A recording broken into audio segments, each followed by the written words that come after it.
Welcome, here I've got TCL 20 SE and I'm gonna show you how to record the slow motion video at this device. So at first we have to tap to the camera button to open it, and for now we are on auto photo mode, so let's change it by using this settings bar and just simply going to the left to more. Here we have access to other modes of this camera and one of this is the slow motion, so let's pick it. Here we are, now we can start recording this kind of video by tapping on this big shutter button, so let me start to show you how it works.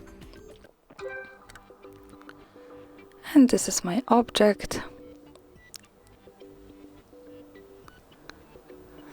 Now let's stop by tapping again on this button. To see the video, let's move to the left one, that follows us straight to the gallery, and this is our video. We can play it by tapping on the center.